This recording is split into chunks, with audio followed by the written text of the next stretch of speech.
0 বিসমিল্লাহির রহমানির রহিম। আসসালামু আলাইকুম। আজকের বিশেষ এপিসোডে আপনাদের সবাইকে স্বাগতম। যে যেখানেই আছেন, আশা করি আপনারা সবাই ভালো আছেন। সবাই আপনাদের ফোনটি মিউট করে রাখবেন বা আপনাদের অ্যাকাউন্টগুলো মিউট করে রাখবেন। কারণ আমি এই গুরুত্বপূর্ণ আলোচনায় মূলত আমাদের আজকের বিশেষ গেস্ট গোলাম সারোয়ার মিলন ভাইকে পেয়েছি। গোলাম সারোয়ার মিলন ভাই এর বর্ণাঢ্য রাজনৈতিক ইতিহাস অনেক দীর্ঘ। মিলন ভাই উনি জাতীয়তাবাদী ছাত্র দলের প্রতিষ্ঠাতা সভাপতি এবং বর্তমানে বদরুদ্দোজা চৌধুরী এর নেতৃত্বে বিকল্প ধারার প্রেসিডিয়াম সদস্য। আজকে ওনাকে দাওয়াত দেওয়ার মূল কারণ হচ্ছে ইতিহাসের কিছু গুরুত্বপূর্ণ প্রেক্ষাপট জানা, অকাট্য সত্য কথা জানতে চাই। মূল মিডিয়াগুলোতে সত্য কথা বলতে পারেন না বা প্রচার করা হয় না বিভিন্ন কারণে, কিন্তু আমরা সত্য ইতিহাস জানতে চাই। বদরুদ্দোজা চৌধুরী স্যার উনি বর্তমানে প্রায় 91 বছর বয়স। আল্লাহ ওনাকে কখন ডেকে নেবেন আমরা জানি না। আমি আশা করব উনি দীর্ঘজীবী হন। তথাপি বদরুদ্দোজা চৌধুরী স্যারের কিছু বিষয় আমাদের জানার প্রয়োজন আছে। যেহেতু উনি বাংলাদেশের অন্যতম বৃহত্তম রাজনৈতিক দল বিএনপির প্রতিষ্ঠাতা সেক্রেটারি জেনারেল ছিলেন। উনি কেন বিএনপি থেকে সরে গেলেন এবং ছাত্র দলের প্রতিষ্ঠাতা সভাপতি কেন বিএনপি থেকে সরে গেলেন এবং ছাত্র দলের প্রতিষ্ঠার ইতিহাস ইত্যাদি বিষয়ে আমরা জানবো। চলুন যাই আমাদের আজকের বিশেষ অতিথি গোলাম সারোয়ার মিলন ভাইকে। আসসালামু আলাইকুম মিলন ভাই, আপনি কেমন আছেন? ওয়ালাইকুম আসসালাম রহমতুল্লাহ বারকাতুহু। মহসিল ভাই, আপনাকে এবং আপনার মাধ্যমে যারা এই অনুষ্ঠানটি দেখছেন কিংবা দেখবেন তাদেরকে শ্রদ্ধা, ভালোবাসা এবং শুভেচ্ছা। আমি ভালো আছি আলহামদুলিল্লাহ। কিন্তু বাংলাদেশের যে প্রেক্ষাপট, বাংলাদেশের যে আর্থসামাজিক রাজনৈতিক অবস্থা, তাতে আমরা মানসিকভাবে কিংবা স্বস্তিতে নেই, এটাই হলো বাস্তবতা। সুতরাং সেই প্রসঙ্গ কথা আসলে বলবো। সুতরাং আমার মনে হয় আপনি আপনার জিজ্ঞাসা থাকলে আমি আমার আলোচনায় চলে যাই। মৌলিক আলোচনাগুলো আসলে স্ট্রেট ফরওয়ার্ড আমি আপনাকে প্রশ্ন করি মূল আলোচনা, তাহলে যারা দর্শক তারা সময় ক্ষেপণ না করে মূল বিষয়ে চলে গেলে তারা জানতে পারবে অনেকখানি, কারণ সময়ের সম্পূর্ণ প্রপার ইউটিলাইজেশন যেটা সেটা আমরা করতে চাচ্ছি। মিলন ভাই, আপনি আমাকে এবং আমাদেরকে ছাত্র দলের প্রতিষ্ঠার লগ্ন এবং প্রতিষ্ঠার ইতিহাসটি যদি একটু সংক্ষেপে বলেন। জি, ধন্যবাদ আপনাকে। জাতীয়তাবাদী ছাত্র দলের জন্ম হয় 1979 সালের 1 জানুয়ারি। তার আগে আপনি জানেন যে 75-এর তাৎপর্যপূর্ণ পরিবর্তনের পর শহীদ রাষ্ট্রপতি জিয়াউর রহমান যখন গণতন্ত্রায়নের পথে যান এবং রাজনীতিকে ওপেন করে দেওয়ার লক্ষ্যে তিনি যখন সিদ্ধান্ত গ্রহণ করেন, তখন তিনি একটি প্রক্রিয়ার মধ্যে যান। সেই প্রক্রিয়াটা ছিল, প্রথম তিনি 19 দফা করেন। 19 দফা থেকে তারপর তার সাথে যে জোট জাতীয়তাবাদী ফ্রন্ট হয়েছিল, আমার মনে হয় এটা ইতিহাসের একটি অংশ, সবার জানা দরকার। সে ফ্রন্টে এসেছিল মুসলিম লীগ, সে ফ্রন্টে এসেছিল ভাসানী ন্যাপ, সেই ফ্রন্টে এসেছিল জাগদল নামে একটা দল, জাতীয় গণতান্ত্রিক দল। এই সমস্ত দলগুলির সমন্বয়ে জাতীয়তাবাদী ফ্রন্ট হলো এবং এক পর্যায়ে সেটা জাতীয়তাবাদী ফ্রন্ট থেকে জাতীয়তাবাদী দল হয়ে গেল 19শে সেপ্টেম্বর, বিএনপির প্রতিষ্ঠার দিন। তারপর জানুয়ারির 1 তারিখে এই আপনার ছাত্র সংগঠনের জন্মগ্রহণ করে, প্রতিষ্ঠা লাভ করে। এখানে একটু কথা বলে রাখা উচিত যে একটা আহ্বায়ক কমিটি হলো ছোট্ট করে, সেখানে আহ্বায়ক করা হয়েছিল কাজী আসাদুজ্জামানকে। আমি সেটার প্রতিষ্ঠাতা যুগ্ম আহ্বায়ক ছিলাম এবং পরবর্তীতে যখন প্রথম নির্বাচন হয় আমি প্রথম নির্বাচিত সভাপতি। এটা হলো, আমি খুব সংক্ষেপে বলছি। আমরা এই ছাত্রদলটা যখন প্রতিষ্ঠা করি তখন কিন্তু আমাদের সামনে ছিল যে বাংলাদেশি জাতীয়তাবাদকে এগিয়ে নিয়ে যাওয়ার লক্ষ্যে সাধারণ ছাত্রদের কাছে আমাদের কে আত্মপ্রকাশের জন্য আমরা একটা কর্মসূচি দিই। সেই কর্মসূচিটা কখন দেওয়া হলো? আপনারা তখন হয়তো আমার চেয়ে অনুজ থাকার কারণে আপনারা হয়তো ছোট ছিলেন, কিন্তু পরবর্তীতে শুনেছেন যে শহীদ রাষ্ট্রপতি জিয়াউর রহমান সাহেব ঢাকা বিশ্ববিদ্যালয়ে একবার গিয়েছিলেন জানুয়ারির আগে, ছাত্রদল জন্মের আগে। তখন যেটা এই কিনা জাসদের আমরা দেখেছি বিভিন্ন ছবিতে উনি বিভিন্ন ছাত্রের মাঝখানে যাচ্ছেন, ওনাকে ঢিল ছোড়া হচ্ছে হ্যাঁ, ইত্যাদি। ইয়েস, ইয়েস, ইয়েস, ইয়েস, ওটাই বলে। Thank you very much. আপনি জানেন তাহলে ইতিহাসটা। উনি ছাত্রদের মাঝে যখন গেলেন, একটা অনুষ্ঠান ছিল, ডক্টর মোশাররফ হোসেনের নামটা বলতে হয়। ঢাকা বিশ্ববিদ্যালয় থেকে তখন ওই ডক্টর মোশাররফ কিন্তু প্রথম উদ্যোগ, একজন শিক্ষক যিনি আমাদের আমাদের শহীদ রাষ্ট্রপতি জিয়াকে ঢাকা বিশ্ববিদ্যালয় টিসিতে নিয়ে গেছিলেন একটি অনুষ্ঠানে। তারপর সেখান থেকে বেরিয়ে ছাত্ররা ভিড় করেছিল। উনি কিন্তু ছাত্রদের মাঝে গিয়ে কথা বলতে চাইছিলেন, তারা বিক্ষোভ প্রদর্শন করছিল। কেউ জুতা মারছিল, কেউ ছোট ছোট ইট পাটকেল মারছিল, বা তার পাশে থাকা সিকিউরিটিরা যখন তাকে রক্ষা করার জন্য আপনার এই আর্মস ওপেন করতে চাইছিল, উনি কিন্তু হাত দিয়ে থামিয়ে দিয়ে বলছে, তোমরা কেউ কিছু বলবা না। উনি বীর দর্পে তিনি ছাত্রদের মাঝে এগিয়ে গিয়ে বলেছিলেন যে তোমরা কি চাও, তোমাদের কি বক্তব্য, আমি শুনতে চাই, আমার কাছে বলো। আপনি জানেন ভালো কথা, আমি জাসদের প্রতি, জাসদ ছাত্রলীগের প্রতি সম্মান এবং শ্রদ্ধা রেখে বলতে চাই, তারা সেদিন আবেগের বশে হোক কিংবা যে বিরোধিতার কারণে হোক, তারা সেদিন যে আচরণটি করেছে একটি রাষ্ট্রপ্রধানকে, সেটা আমার দৃষ্টিতে সঙ্গত ছিল না। হ্যাঁ, তাকে অনেক প্রশ্ন মানে জর্জরিত করতে পারতো কিংবা অন্যভাবে করতে পারতো। অ্যাকচুয়ালি আমাদের স্বাধীনতার পর থেকেই তো ডাকসু বলেন, ছাত্র রাজনীতির ইতিহাসটা সুস্থ ধারায় মানে প্রবাহিত আমরা করতে পারি নাই। কিন্তু আমি আজকে দ্ব্যর্থহীন কণ্ঠে ইতিহাসে আমি আল্লাহকে সাক্ষী রেখে বলতে চাই, জিয়াউর রহমান সাহেব যখন এই ছাত্র সংগঠনটি প্রতিষ্ঠা করলেন, আপনার সদয় অবগতির জন্য আমরা কিন্তু বিভিন্ন জায়গা থেকে, আমাদের মধ্যেও ডানপিটে ছেলে ছিল, কোনো অস্বীকার করার উপায় নাই। আজকে তার মধ্যে মেধাবী ছাত্রদেরকে নিয়ে আসা হয়েছিল। আমার ব্যাকগ্রাউন্ডটা একটু বলতে চাই, এটা আত্মপ্রচার না, আমি ইতিহাসটা বলবো। যেমন আমি তদানীন্তন যতগুলি ছাত্র সংগঠনের প্রধান ছিল, তাদের চেয়ে সবচেয়ে বয়সে আমি ছোট ছিলাম।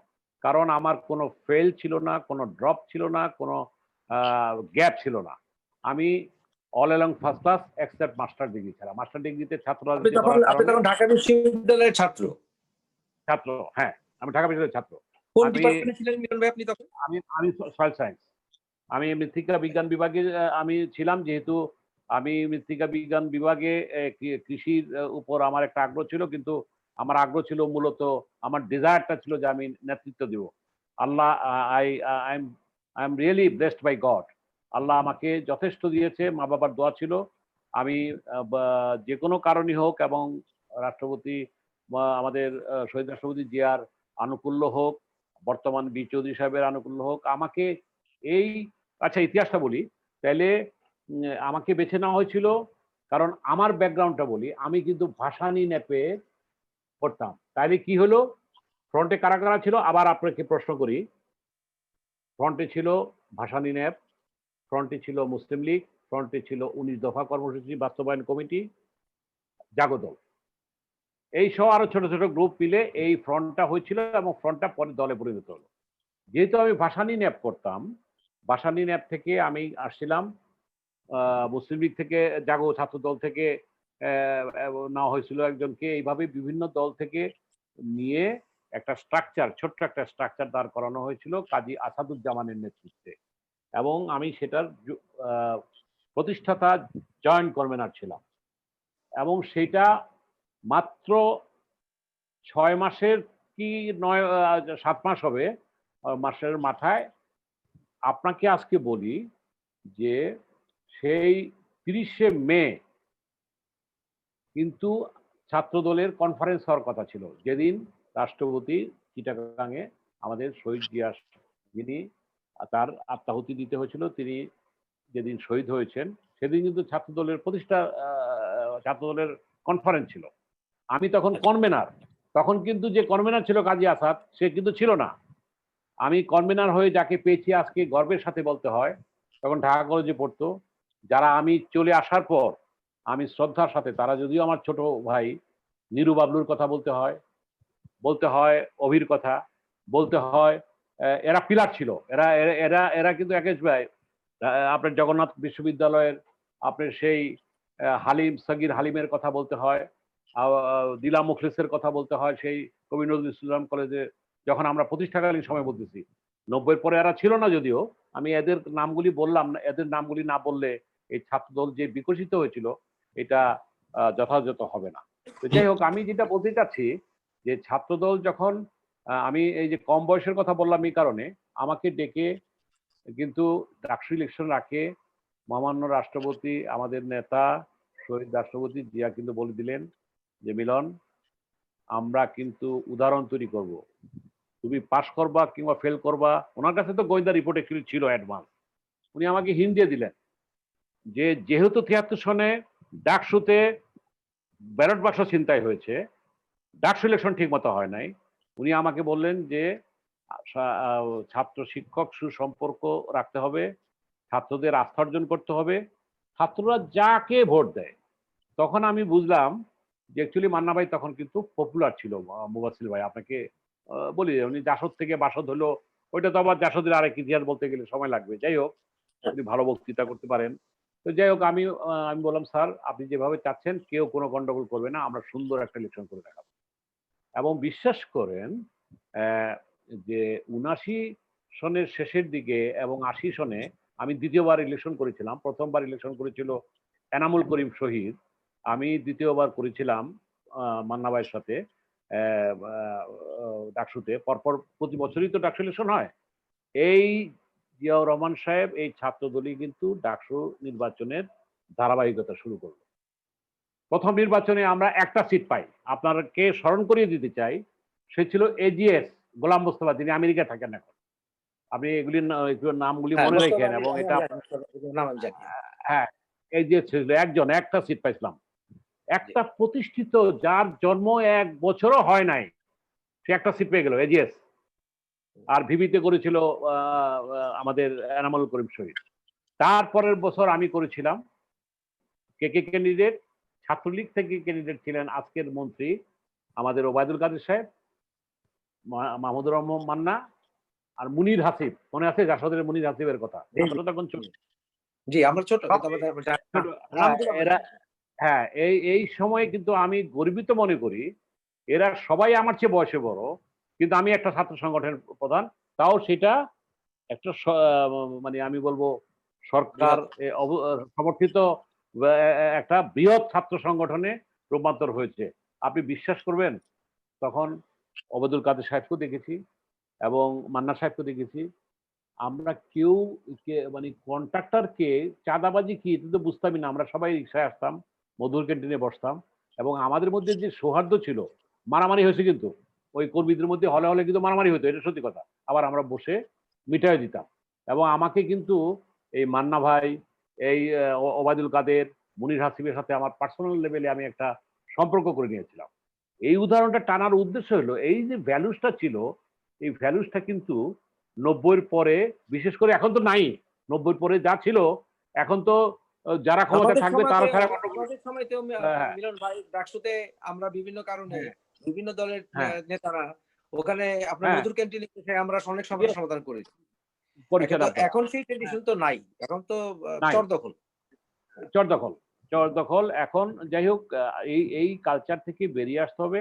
অর্থাৎ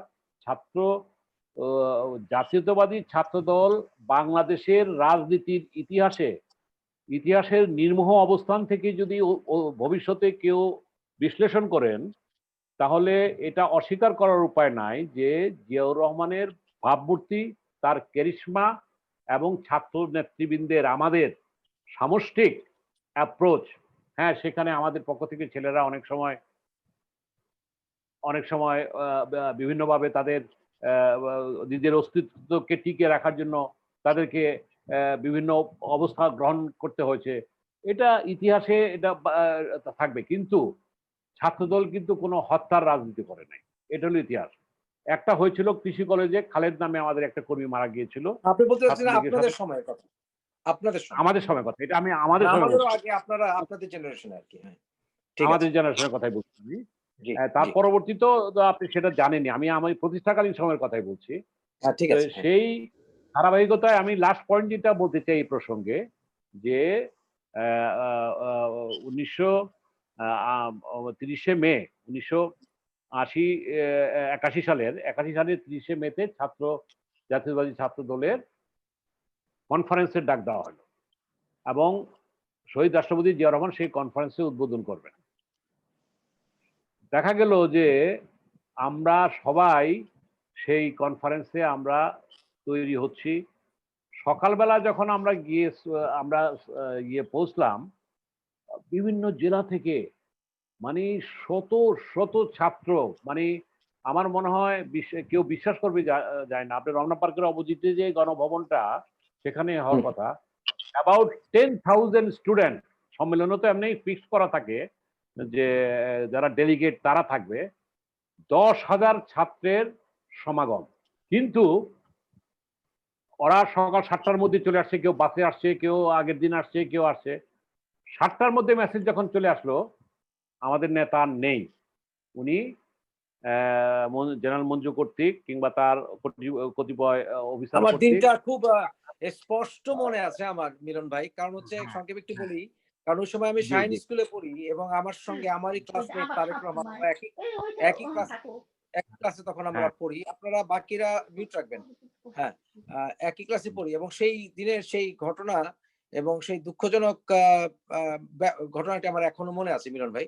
কারণ সেই সময় জি। সারা বাংলাদেশ থেকে যে অসংখ্য মানুষের যে দুঃখ প্রকাশ জিয়া রহমানের মৃত্যুর সময় সেটা অস্বীকার করার কোনো কারণ নেই। কারণ জি, নেই। সেটাই। কন্টিনিউ প্লিজ আমি মিলন ভাই আমি কন্টিনিউ। আমি আজকে আজকে সেই তবে কথা আমার সেদিনের আমার কথা। আপনাকে একটু ইন্টারাপ্ট করি, সংক্ষেপ করা দরকার। কারণ আমরা অন্য সেগমেন্টে যাব।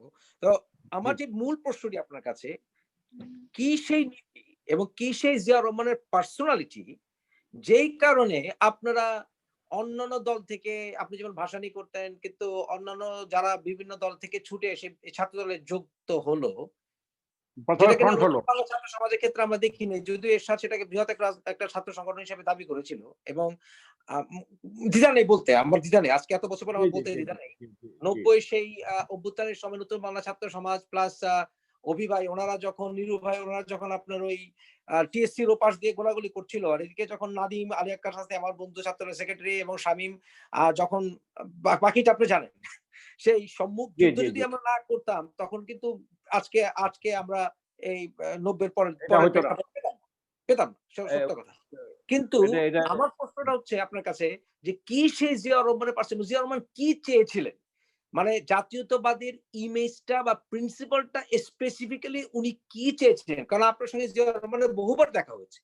তো জি, জি, জি। সেইটা কি উনি চেয়েছিলেন সেটা আমাদেরকে বলেন। যেটা আপনি মনে করেন বর্তমানে ছাত্র দলের আছে কিনা সেটা আমার প্রশ্ন এবং বিএনপির আছে কিনা সেটা আমার প্রশ্ন। আচ্ছা, আমি এখানে একটু বলতে চাই, জিয়াউর রহমান যে ক্যারিশমা কিংবা যে ভাবমূর্তিটা নিয়ে এসছিলেন সেটা হলো মানে কথাগুলি বিক্ষিপ্ত হলেও আপনাকে যেটা বুঝাতে চেষ্টা করছি যে উনি তখন মার্শাল ল অ্যাডমিনিস্ট্রেটর। কিন্তু উনি যখন কোনো আমি কিন্তু দল তখনো হয় নাই। আপনাকে না, কিন্তু না। মাথায় রাখতে হবে। হ্যাঁ, ঠিক আছে। যখন উনি এলাকায় বিভিন্ন জায়গায় যখন নাকি এই অনুষ্ঠান হতো, এই পাবলিক মিটিং হতো, উনি স্ট্রেইট আর জনগণের সাথে মিশে যেতেন এবং জি, মিশে জি। গিয়ে জনগণের সাথে মিশে গিয়ে এবং উনি হাত মেলাতেন এবং মানুষ এত উৎফুল্ল হতো কারণ একটা শূন্যতার পর যখন জিয়া মনে হয় একটা ত্রাণকর্তার মতো আবির্ভূত হয়েছিল। তারপরে আসলো খাল কাটার কর্মসূচি। খাল কাটার জি। কর্মসূচিতে উনি যেভাবে জনগণের সাথে উনি কিন্তু রাত্রি যাপন করেছেন মানিকগঞ্জের ঝিটকায়। আপনাকে এই ইতিহাসগুলি বলি। বিভিন্ন জেলায় জেলায় ওরা ওই ক্যাম্প করতেন। ক্যাম্প করে উনি আহ, এই খাল কাটা কর্মসূচি করেছেন। উনি যে ইটা দিয়েছেন আমরা কর্মসূচিটা স্কুল থেকে দিয়েছেন। খাল কেটে গিয়েছিলাম মিলন ভাই। হ্যাঁ, স্কুল থেকে খাল কেটে গেছে এইটাই।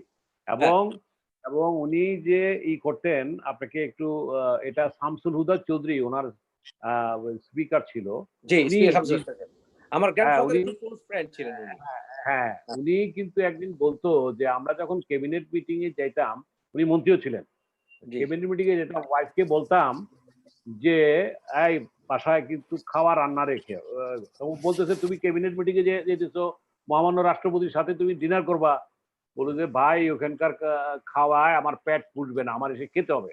তার মানে ক্যাবিনেট মিটিং এ উনি এত সিম্পল খাওয়া দিতেন, আপনি বিশ্বাস করবেন না। সেটা পরবর্তীতে মিলন ভাই আমাদের আমি বিশ্বাস করি এই কারণেই যে আমার হ্যাঁ, সহপাঠী তারেকের কাছে যখন যেতাম ওর বাসায়, তখন আমাকে হুম, নিমকি বিস্কিট দেওয়া হতো খেতে। এই আমার মনে আছে। এই তো ও তারেকের ঘরটা হ্যাঁ, ছিল একটু বাইরে কর্নারে। তখন আমাকে হুম, দেওয়া হতো। আমি বললাম যে প্রেসিডেন্টের বাসায় যাবো, বোধহয় হেভি মজা-টজা খাবো। তারপরে মনে হ্যাঁ, আছে কোকো তখন খুবই ছোট। ওই দূরে দেখা যেত এবং তারেকের ওখানে একটা সাদা ল্যান্সার গাড়ি ছিল, জিপ পাজেরো। তখন ওই বাসায় গেলে ওই নিমকি বিস্কুট, তারেকের রুমে বসে আমরা নিমকি বিস্কিট খেতাম। আমি আমার বন্ধু এই তো একটু একটু স্মৃতি এটা রোমন্থন করি। ইয়েস তখন এখানে জিয়া রহমানের সততার কথা বলতে হয়। কারণ আপনি যেহেতু কেন ছাত্রদল গঠন করলেন, কেন জাতীয়তাবাদী দল গঠন করলেন? দেখেন আমি জাতীয়তাবাদে বিশ্বাস করি মিলন ভাই। আমি সরাসরি কোন দলকে সমর্থন করি না। তবে আমি জাতীয়তাবাদে বিশ্বাস করি, যদিও বর্তমান বিএনপিকে আমি সমর্থন করি না, বা যেকোনো আমার দ্বিমত আছে বিভিন্ন কারণে। কিন্তু দেখেন ওই সময় মিলন ভাই তারেক কিন্তু আমাদের সাথে জিয়াউর রহমানের শার্ট অল্টার করে পড়েছে। এবং ইয়েস এইজন্য সত্যি এইজন্য কথা। কিন্তু আমাদের শাহীন স্কুল অত্যন্ত স্ট্রিক্ট ছিল, এয়ারফোর্স স্কুল। হুম, এমনকি তারেককে দাঁড় করিয়ে আমাদের শিকদার স্যার, উনি আমাদের ড্রিল করাতেন, জিজ্ঞাসা করলেন যে, "তুমি প্রেসিডেন্টের ছেলে হয়ে তুমি এই ফেড শার্ট পরো কেন?" হোয়াই? কারণ তখন ব্লু শার্টটা আমাদের কালার একটু ১৯-২০ হলে মার খেতে হতো। বেতের বাড়ি খেতে হতো। তখন তখন বলেছিল তারেক বলেছিল যে, "স্যার এটা আব্বা শার্ট।" যেটা কিনা পরবর্তীতে ফতেহ হানি সাহেব যখন উনার ইন্টারভিউ নিয়েছিল খালেদা জিয়ার পাশে বসিয়ে একই কথা কিন্তু, তখন কিন্তু তারেক আমার সহপাঠী। সুতরাং হ্যাঁ, জিয়াউর হ্যাঁ, রহমানের অনেস্টির ব্যাপারে আমার বিন্দুমাত্র সন্দেহ নেই। তবে সন্দেহ এখন নাই এবং এইটা কি অনেস্টিটা কি মেইন? নাকি এর সাথে না, না, না বুঝছি। জাতীয়তাবাদ বলতে আসলে কি বুঝায়? আপনি যেটা জাতীয় আপনাকে জা আকর্ষণ করেছে সেটা জাতীয়তাবাদ আমার থেকে বলতে বলেন। উনি উনি উনি উনি উনি যে কনসেপ্টটা নিয়ে আসছিলেন যে এই ৫৫,০০০ বর্গমাইল বিশিষ্ট এলাকায় হিন্দু, মুসলমান, বৌদ্ধ, খ্রিস্টান সহ যে ছোট, ছোট জাতিসত্তা রয়েছে, সবার সমন্বয়ে যে আমরা একটা জাতীয়তাবাদের চেতনাকে আমরা লালন করব, জি, সেইটাই কিন্তু বাংলাদেশী জাতীয়তাবাদ। কারণ আ আপনি যে দেখেন এখন কিন্তু জাতীয়তাবাদের সংজ্ঞা নির্ধারিত হয় তার ভূমি, তার এলাকাকে করে। আপনি ধরেন বাঙালি জাতীয়তাবাদ। এটা একটা অসম্পূর্ণ। কারণ আমাদের এখানে সংখ্যাগরিষ্ঠ লোক বাংলায় কথা বলে। কিন্তু বাংলায় কথা বলার বাইরেও আপনি পার্বত্য চট্টগ্রাম বলেন, অন্য জায়গায় বলেন, আমাদের বিভিন্ন রকম বিভিন্ন ভাষীর কথা রয়েছে। সুতরাং এইখানে যেই মেসেজটা উনি দিতে চেষ্টা করেছিলেন যেটা উনার যে এক আমরা সংক্ষিপ্ত ভাষণে উনি বাংলাদেশী। দিয়েছিলেন। এই যে বলেছিলেন এবং বলেছিলেন যে দেশটা আমরা স্বাধীন করেছি এই লাল লাল সবুজের পতাকা ৩০ লক্ষ শহীদের রক্তের আলপনায় আমরা যে স্বাধীনতা এনেছিলাম। উনি যে মুক্তিযুদ্ধের অহংকারের কথা বলতেন, মাথা উঁচু করে দাঁড়ানোর কথা বলতেন এবং গণতন্ত্রের কথা বলতেন গায়ে তখনও কিন্তু ওনার লেবাস উনি বলতেন যে আমি কিন্তু গণতান্ত্রিক প্রক্রিয়ায় যাচ্ছি এবং গণতন্ত্রকে আমি প্রাতিষ্ঠানিকভাবে প্রতিষ্ঠিত করব। এখন মিলন সুতরাং ভাই উনি এই কিন্তু উনার ভাষণে জিনিসগুলি কিন্তু আরেকটা কথা মানুষ লক্ষণীয়, সরি টু ইন্টারাপ্ট, আরেকটা কথা লক্ষণীয় যেটা আমি লক্ষ্য করেছি জি, সেটা হচ্ছে উনি বলেছেন জি, যে আমাদের পার্শ্ববর্তী যে বাংলা, ওখান থেকেও আমরা স্বকীয়। সেটা ইসলামী মূল্যবোধের কারণে হোক, হ্যাঁ, যে কারণে হোক, আমি মানে ইয়াস শুধু এই বাঙালিত্বের যে রাজনীতি সেটা নয়। বাংলাদেশী স অ্যা একটি একটি হ্যাঁ, বাংলাদেশিজম যেটা, সেটা উনি আ হ্যাঁ, প্রমোট করেছিলেন। জি, আপনি আপনি আমার কথাটাই বলে দিছেন। মানুষ আকর্ষণ করার পিছনে আরেকটা কারণ। ১ম কি বলছি সৎ, নাম্বার 1 নাম্বার 2 ন্যাশনালিস্ট, একটা জাতীয়তাবাদী একটা চেতনার ডাক। ৩ হচ্ছে ইসলামিক মূল্যবোধ। উনি বিসমিল্লাহির রহমানির রাহিম করেছিলেন। আচ্ছা যেটা বলছিলাম যে উনি পোশাক পরে যখন গণতান্ত্রিক প্রক্রিয়ায় গেলেন এবং প্রতিটা পদক্ষেপে কিন্তু বিভিন্ন দল থেকে মুসলিম লীগ থেকে শাহজিদ আসলেন, আমাদের ভাসানী ন্যাপ থেকে আপনার মশিউর রহমান যাদব মিয়া গেলেন। ইউপিপি ছিল, সরি আমি বলতে ভুলে গেছি, ইউপিপি ছিল। কর্নেল আকবর আসলেন। ফ্রন্টের সময় কাজী জাফর ছিলেন, পরে কাজী জাফর চলে গেছেন। মানে কুমিল্লার কর্নেল এইভাবে আকবর আরকি। কুমিল্লার কর্নেল কর্নেল আকবর, আকবর। জি। তারপর কুমিল্লার কর্নেল আকবর, তারপর এস এ বারিয়াটি ছিলেন আমাদের মশিউর রহমানের সাথে। তারপর ওইখান থেকে হাসনাত, ব্যারিস্টার হাসনাত এরা এসেছিলেন। পূর্ব জায়ান্ট ঢাকা ব্যারিস্টার সাহেব, হ্যাঁ। তো এখন চিটাগাং জামাল উদ্দিন মনে আছে আপনার মধ্যে শিক্ষামন্ত্রী এখানে ছিলেন। একটু একটা প্রশ্ন, একটা জিনিস না প্রশ্ন করলেই নয়। সেটা হচ্ছে দেখেন শাহ আজিজ নিয়ে অনেক প্রশ্ন তোলা হয়। কিন্তু এখানে কিন্তু একটি বিষয় লক্ষণীয়। সেটা হচ্ছে দেখেন আ শেখ মুজিবুর রহমান উনি কিন্তু যখন পাকিস্তান গিয়েছিলেন, উনি কিন্তু অবস্থার প্রেক্ষিতে উনি কিন্তু হ্যান্ডশেক করেছিলেন টিক্কা খানের সাথে। If I'm right and you know this. এবং Yes. শাহ আজিজুর রহমান কিন্তু উনি কিন্তু গুরুত্বপূর্ণ দায়িত্ব পেয়েছিলেন। উনি কিন্তু নির্বাচিত হয়েছিলেন। উনাকে হুম, কিন্তু সিলেক্ট করা হয়নি। তো সেখানে হুম। কিন্তু তার রোল প্লে এর ক্ষেত্রে জিয়াউর রহমানের ব্যক্তিগত চয়েসের কোনো ভূমিকা কিন্তু আমি পাইনি খুঁজে। অনেস্টলি বলছি আপনাকে। আপনি আমি কারেক্ট মি ইফ আই আপনাকে এম রং। আমি আপনাকে কারেক্ট করি। উনি কিন্তু এই প্রাইম মিনিস্টার করার ব্যাপারে প্রত্যেক এমপির ভোট, মানে ভোট বলতে কি ওই ডাইরেক্ট ব্যালট না, না, মতামত নিয়েছেন। সমর্থন। That's right, that's right. আমি সেটাই বলতে চাই। মতামত নিয়ে উনি কিন্তু দলনেতা, মানে সংসদীয় নেতা নির্বাচিত করে দিয়েছিলেন। দ্যাটস ঠিক আছে রাইট। তাকে। মশিউর রহমান ছিলেন, আপনাকে ইতিহাসটা বলি, আমাকে যদিও কয়েক সেকেন্ড বেশি যাচ্ছে। আপনি জাদু ভাইয়ের কথা মশিউর বলছেন? রহমান ছিলেন জাদুভাইয়ের কথা। হ্যাঁ, জাদুভাই ছিলেন সেটার দাবিদার। কিন্তু জাদুভাইয়ের ওই যে স্ট্রোক করলো এবং হলো তার হওয়ার পর তো উনি মারাই গেলেন। উনি জি, মারা জি। যাওয়ার পর সাজিদ সাহেব দায়িত্বে আসেন। এখানে দ্যাটস আপনাকে রাইট। একটি কথা বলে রাখি, আমরা যারা ছাত্রদল করতাম, আমাদের মধ্যে কিন্তু একটা মনস্তাত্ত্বিক একটা বিভাজন ছিল, যেটা আপনাকে আরেকবার বলেছি। আমরা যারা, জিয়াউর রহমান কিন্তু একটা বিশাল একটা ঐক্যের ডাক দিয়েছিলেন, যে জাতীয়তাবাদের ব্যানারে এখানে উনি নিজে যেহেতু মুক্তিযোদ্ধা ছিলেন, উনি যারা মুক্তিযুদ্ধে অংশগ্রহণ করেন নাই, লাইক শাহজিজ সহ বিভিন্ন জনকে নিয়ে এসেছিলেন। শাহজিজকে কেন এনেছিলেন? তার যে মেধা কিংবা পার্লামেন্টারিয়ান দক্ষতা, এসব কারণে তাকে ওই মুহূর্তে তার কাছে কোনো বিকল্প ছিল না। কিন্তু আমরা যারা ছাত্রদল করেছি, আমরা যারা প্রগতিশীল রাজনীতি করেছি, কারণ ওইখানে মুসলিম লীগ ছাত্র সংগঠনের তেমন কোনো প্রভাব কিংবা তেমন কোনো ব্যক্তি ছিল না। আমরা কিন্তু সবসময় মুক্তিযুদ্ধের পক্ষে কথা বলতাম। এবং আপনাকে আজকে ইতিহাসটা বলি, এটা জানে সবাই তখনকার। আমরা কিন্তু শাহজিজের কিংবা কে সরাসরি তো বিরোধী করার উপায় ছিল না, যেহেতু শহীদ রাষ্ট্রপতি জিয়াউর রহমান তাকে প্রধানমন্ত্রী বানিয়েছেন। আমরা কিন্তু এটা পছন্দ করতাম না। এটা ইন্টারনাল একটা পোলারাইজেশন থাকে, প্রত্যেক দলই থাকে, আপনি জানেন সেটা। তো যাই হোক, আমি যে কথাটি বলতেছিলাম, আপনি যে প্রশ্নটি করেছেন যে উনি প্রথম কথা হলো একটা জাতীয়তাবাদের কথা বলে একটা জনগণকে একটা ঘুম জাগানিয়া একটা জনগণকে জাগ্রত করেছিলেন। যে জনগণ যে বহুদলীয় গণতন্ত্র প্রতিষ্ঠার ক্ষেত্রে উনি ওপেন করে দিয়েছিলেন সবকিছু, যার কারণে আওয়ামী লীগ রিভাইভ হয়, তারা বাকশাল না করে তারা আওয়ামী লীগ করে। কারণ বাকশাল করা উচিত ছিল, যেহেতু বঙ্গবন্ধু শেখ মুজিব তো বাকশাল করেছিলেন, তারা তো বাকশাল করে নাই। তারা যদিও রাজ্জাক সাহেব বাকশাল করেছিলেন, কিন্তু উনি টিকতে পারেন নাই, পরে উনি আওয়ামী লীগে চলে আসছিলেন। যাক, উনি আমার আজকের প্রধানমন্ত্রী, মাননীয় প্রধানমন্ত্রী, উনি দেশে ফিরে আসার পর আওয়ামী লীগকে সুসংগঠিত করেন। তারপরে অন্যান্য দলগুলিও হয়। এর মধ্যে একটি কথা বলতে হয়, এই সুযোগে জামাতে ইসলামের গোলাম আজম তিনি নাগরিকত্ব পান, জামাতও রাজনীতি করার সুযোগ পায় এবং আচ্ছা সেই সুযোগ। মিলন ভাই এই প্রশ্নটা না করলেই না। এরশাদ সাহেব এর কথা পরে আসছি। কিন্তু কেন আ জিয়াউর রহমান সাহেব উনি গোলাম আজম সহ যারা বাংলাদেশ স্বাধীনতার বিরোধী ছিলেন, ওনাদেরকে কেন উনি আস আসতে দিতে হবে কারণ এটা জন্মভূমি। কিন্তু উনি কেন ওনাদেরকে রাজনীতি করতে দিলেন? প্লাস উনি কেন টিএসসি তে গোলাম আজম সাহেবের সাথে উনি হাত মিলালেন? এটার কারণটা কি? এখানে আপনাকে একটা কথা বলি, আপনি কথাটা বলছেন, আমি কিন্তু প্রথমে একটা কথা বলে গেছি, যে উনি কিন্তু একটা কথা বলে গেছেন যে কলকাতার, পশ্চিমবঙ্গের বাংলা আর আমরা বাঙালি, এটার মধ্যে একটা স্বাধীন একটা তারা বলে জল, আমরা বলি পানি। তাদের যে কালচার, আমাদের কালচার ডিফারেন্ট।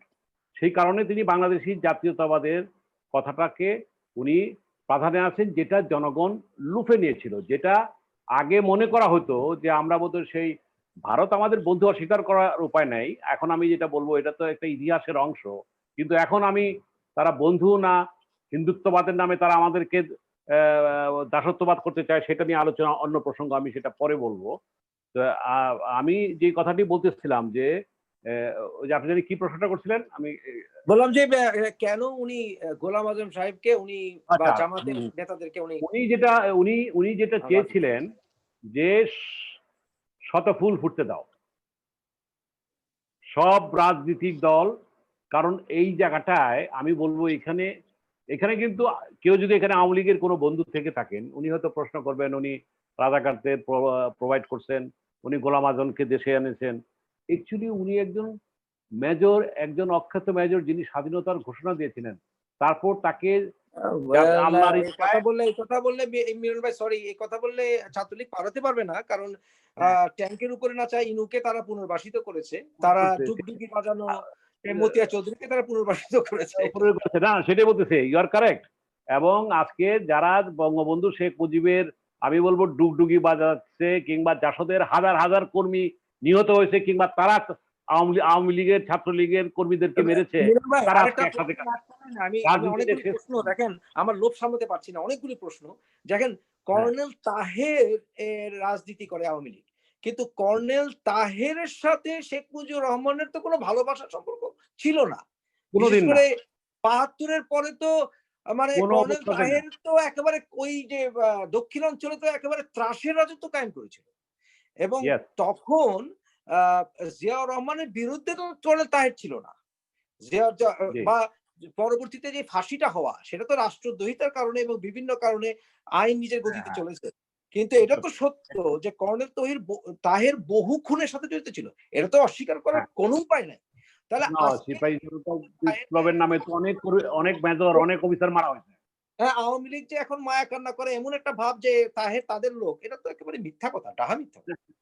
এখন রাজনীতিতে বললাম তো যে কি বলবো যে সেটার সেই কালচার তো নাই আমাদের তো।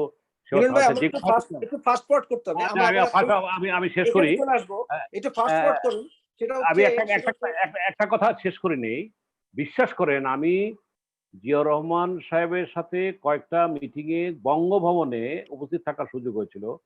বঙ্গবন্ধুকে নিয়ে আমাদের মধ্য থেকে কেউ যখন একটা কথা বলতে গেছে, উনি ধমক দিয়ে বলছেন, আই স্টপ, কোনো মৃত ব্যক্তিকে নিয়ে, তিনি আমাদের নেতা ছিলেন, কোনো বিরুদ্ধে কোনো কথা চলবে না। ওনার প্রেজেন্সে আমি আপনাকে বলছি আজকে অন রেকর্ড, আপনি এটা রাখবেন, বঙ্গবন্ধু সম্পর্কে কোনো সমালোচনা করতে উনি দিতেন না। এটা আজকে শুধু এটুকু বললাম। এবং জি খালেদা বলেন। জিয়া এখন পর্যন্ত বঙ্গবন্ধুকে কোনো সমালোচনা করেননি। জি, খালেদা জিয়া নিজে। তাহলে এখন খালেদা প্রশ্ন, জিয়া। হুম, হুম। কহে, খালেদা জিয়া বলেন। সম্পর্কে আমার একটা বক্তব্য হচ্ছে, আপনি খালেদা জিয়াকে রাজনীতিতে আনার ক্ষেত্রে আপনার একটা ভূমিকা আছে। জি, জি, জি। আমি ছাত্রদলের প্রেসিডেন্ট তখন, এবং আমি উনি ওইখানে ভিতরকার কেমিস্ট্রিটা আপনাকে একটু বলি। এই ২-৩০ সেকেন্ডে বলি। তখন সাত্তার সাহেব থেকে ক্ষমতা নিয়ে নিলেন আমাদের হোসেন মোহাম্মদ এরশাদ সাহেব। জি। তারপর আমাদের শাহজিজ হুম। সহ, মাইদুল ইসলাম মুকুল সহ, এরা সাত্তার সাহেবকে পার্টির চেয়ারম্যান রাখবে। আমরা ছাত্র দলের লোকেরা আমরা ম্যাডামকে বললাম যে আপনার হইতে হবে, এবং তখন প্রথম পর্যায়ে উনি রাজি ছিলেন না, এবং এবং বি চৌধুরী সাহেব কিন্তু চাইতেন, আমাদের নেতা কিন্তু তখন বি চৌধুরী সাহেব, ফরেন ইনফরমেশন, উনি কিন্তু চাইতেন যে, কারণ তখন বি চৌধুরী ভার্সেস এই গ্রুপটার একটা বিভাজন ছিল মনস্তাত্ত্বিক, এবং যে কারণে পরবর্তীতে এরশাদ সাহেব মার্শাল্য করেন প্রাতিষ্ঠানিকভাবে দুর্নীতির দায়ে। কি ওই বক্তব্য ইতিহাসটা আপনারা জানেন, এবং সেটা তো অন্য প্রসঙ্গ, যেটা যখন এরশাদের কথা আসবে তখন আমি বলবো। আমি এই আজকে বেগম জিয়া সম্পর্কে শুধু এটুকু বলতে চাই যে বেগম জিয়ার ৯১ থেকে ৯৬ শাসনামল কিন্তু স্বর্ণযুগ ছিল, কিন্তু ২০০১ থেকে ২০০৬ এই যে জামাতের সাথে যখন তাদের ঐক্যবদ্ধ হলো, ৪ দলীয় ঐক্যজোটের নামে তারা জামাত, বিএনপি জামাত সেই শব্দটা আসলো, তখন দেখলাম যে হিন্দুদের উপর, আমাদের সংখ্যাগরিষ্ঠ লঘিষ্ঠ ভাইদের উপর আক্রমণ, এবং হাওয়া ভবন তৈরি, দুর্নীতি এতে চ্যাম্পিয়ন, যেটা আওয়ামী লীগের ক্ষমতায় থাকতে লাস্ট বছর ছিল। অর্থাৎ এই জায়গাটায় বিএনপি কিন্তু অনেক একটা ব্যর্থতার, এটা আমি নির্মোহ অবস্থান থেকে আমি কথাটা বলছি। আমি আর একটা আমি কথা আপনাকে এড করি, মিলন ভাই। আমরা কিছুদিন আগে খালেদা জিয়ার উপস্থিতিতে আমরা বদরুদ্দোজা স্যারকে আমরা বলতে শুনেছি, উনি বলেছেন যে এখন উনি দেখছেন জামাত শিবির নির্ভর বিএনপি। ইয়েস, ইয়েস, এখন আপনি আমাকে একেবারে, আপনি বিকল্প ধারা প্রেসিডিয়াম সদস্য, আপনি আমাকে একেবারে টু দ্য পয়েন্ট বলেন। আমরা সাধারণ মানুষরা যে কথাগুলো শুনি যে বদরুদ্দোজা চৌধুরী সাহেবকে, কারণ দেখেন বিএনপির কতগুলো খলিফা ছিল। আমরা যেটা বলি, আমরা অফ রেকর্ড তাদেরকে খলিফা বলি। কর্নেল অলিকে আমরা খলিফা বলি। আমরা বদরুদ্দোজা চৌধুরী সাহেবকে আমরা খলিফা বলি। হ্যাঁ? উনার এবং জিয়াউর রহমান উনি এখন নেতা তৈরি করেছিলেন। এখন কিন্তু কোন নেতা তৈরি হয় না। ঢাকা না, ইউনিভার্সিটিতে কোন নেতা তৈরি হয় না। ভিপি নূর আছে আমাদের ছোট ভাই, ও সংগ্রাম করে। কিন্তু কোন নেতা কিন্তু হয় না। ছাত্রদলের কোন নেতা নাই। না, না, ন্যাশনাল ফিগার নাই। হ্যাঁ? না, কিন্তু কথা হচ্ছে অনেক নেতা তৈরি করত বিএনপি তখন। এখন কোন নেতা তৈরি হয় না। তবে আমার মূল প্রশ্নটা হচ্ছে বদরুদ্দোজা চৌধুরী সাহেবের কথা থেকে জামাতের ব্যাপারে উনার একটা ক্ষোভ সৃষ্টি হয়েছে। বিএনপি থেকে সরে আসার মূল কারণ কি জামাত? না বিএনপি থেকে সরে আসার মূল কারণ কি? আপনার কথাতে একটু লেশ পাচ্ছি আমি। আপনি অন রেকর্ড আপনি বলুন, বদরুদ্দোজা চৌধুরী সাহেব বিএনপি থেকে বের হয়ে আসার কি তারেক রহমান কারণ? কি কারণ? যে কথাগুলো আমরা মুখরোচকভাবে শুনি, সে আসলে কি? আপনাকে আপনি ২০০১ যখন জামাত বিএনপি ৪ দলীয় জোট যখন ক্ষমতায় আসলো, ২০০৩ কিংবা ৪ হবে, জি, ৩ আমাদের চৌধুরী সাহেব উনি রাষ্ট্রপতি হলেন। জি, রাষ্ট্রপতি হওয়ার পর তিনি বঙ্গবন্ধুর মাজারে জিয়ারত করবেন এজ এ উনার একটা উদাহরণ দেখানো যে আমি রাষ্ট্রপতি, আমি সবার বঙ্গবন্ধু রাষ্ট্রপতি। শ্রদ্ধা করি, আমি সবার রাষ্ট্রপতি, আমি যাব। এদিকে এর আগে একটা ঘটনা ঘটে গেছে কয়েক মাস আগে। মাহি বি চৌধুরী বিরোধী দলীয় নেত্রী শেখ হাসিনা তার এলাকার উপর দিয়ে আ ইয়েতে যাচ্ছিলেন, টুঙ্গিপাড়ায় যাচ্ছিলেন। তখন সে একটা তোরণ করেছিল। স্বাগতম বিরোধী দলীয় নেত্রী শেখ হাসিনা। এখন এইটা যদি আমাদের দেশে কালচার হয় যে আমরা কাউকে কোনো শুভেচ্ছা জানাতে পারবো না, তো যাই হোক সেটা তো আপনি বুঝতেই পারছেন। এইটার থেকে যখন উনি আবার যেতে চাইলেন, উনাকে তখন পার্লামেন্টে গসিপিং হলো, বিভিন্ন জায়গায় হলো যে উনি তো আওয়ামী লীগকে সাইড দিচ্ছেন। তখন এক পর্যায়ে তারেক রহমান সাহেব, যেটা আমরা আপনার কাছে তো আমি এখন কোনো লিখিত প্রমাণ দিতে পারবো না। আমরা যেটা একজন রাজনৈতিক কর্মী হিসাবে আমরা যেটা দেখেছি, জেনেছি, যে তিনি হাওয়া ভবন থেকে, এই হাওয়া ভবনটা কিন্তু একটা বিতর্কের জন্ম হয়েছিল। রাষ্ট্রীয় অনেক পলিসি নির্ধারণ হইতো হাওয়া ভবনের ফাইল কনসেন্ট হয়ে যাওয়ার পর কিন্তু ক্যাবিনেটে যেত, এমন ইতিহাসও আছে। যাই হোক, সেই হাওয়া ভবন থেকে কর্ণধার আমি বলবো আমার এখন এখন শ্রদ্ধেয়, যেহেতু উনি বড় নেতা এখন, যখন আমি ছাত্রদলের প্রেসিডেন্ট ছিলাম আমার স্নেহের ছিল, সেই হাওয়া ভবনে সেই তারেক জিয়া সাহেব মুখ্য ভূমিকা পালন করেছিলেন, মাকে প্রভাবিত করেছিলেন যে তাকে এখনই তাকে পদত্যাগ করতে হবে, তাকে দল থেকে বের করতে হবে। এবং কি হয়েছে, তাকে দল থেকে মানে রাষ্ট্রপতির পদ থেকে পদত্যাগ করতে হবে। উনি রাষ্ট্রপতির যখন মাহি বি চৌধুরী পার্লামেন্ট থেকে ডাইরেক্ট চলে গেলেন যে পার্লামেন্টের এই অবস্থা, তুমি সম্মান থাকতে তুমি রিজাইন করে দাও। উনি রিজাইন করে দিলেন। রিজাইন করে দিয়ে একটা লোকের অধিকার আছে, উনি একটা সুস্থ ধারার রাজনীতি করার জন্য উনি একটা প্ল্যাটফর্ম করলেন বিকল্প ধারা করে। উনি প্রথম দিন যে মিছিলের ডাক দিলেন সেই ইয়েতে মহাকালীতে, আমার আমার হাতে গড়া এই ছাত্র দলের বন্ধুরা, এই যুব দলের বন্ধুরা, তাকে চৌধুরী সাহেবের মতো লোককে রেল লাইন দিয়ে তাকে পালাতে হয়েছিল আত্মরক্ষার জন্য। এটাই হলো ইতিহাস। আজকে জাতির কাছে আমরা কোথায় যাব? তো সুতরাং এটা গেল তখনকার কথা। পরবর্তীতে রাজনীতিতে শেষ কথা বলতে কিছু নাই। আজকে আপনি আমার বন্ধু, আগামীকাল আমার বন্ধু নাও থাকতে পারেন। আবার আপনি আমার বন্ধু হতে পারেন। এরপরে যখন আমি ফিরে আসি, 2001-11 আসলো। 111 এর সময় এরপরে কিন্তু বিএলডিপি হলো এবং অলি আহমেদকে নিয়ে চৌধুরী সাহেব বৃহত্তর স্বার্থে বিকল্প ধারা বাদ দিয়ে এলডিপি করলেন কর্নেল অলিকে নিয়ে। উনি প্রেসিডেন্ট হলেন, কর্নেল অলি কিন্তু এক্সিকিউটিভ প্রেসিডেন্ট হলেন। মনে আছে আমার। হ্যাঁ। আপনার মনে আছে? আমি ইতিহাসটা বলে যাচ্ছি। 111 এর আগে প্রায় 35টা সিট দেওয়া হইল চৌধুরীর নেতৃত্বাধীন এই এলডিপিকে, এবং সেই ইলেকশন তো হলো না। 111 হলো, 2 বছর পরে ইলেকশন হলো। তারপরে বিকল্প ধারার জায়গায় আসলো। ওই অলি সাহেবের একটু পার্সোনালিটি ক্ল্যাশ চৌধুরী সাহেবের সাথে, উনি ওনার এলডিপি নিয়ে উনি আলাদা হয়ে রইলেন।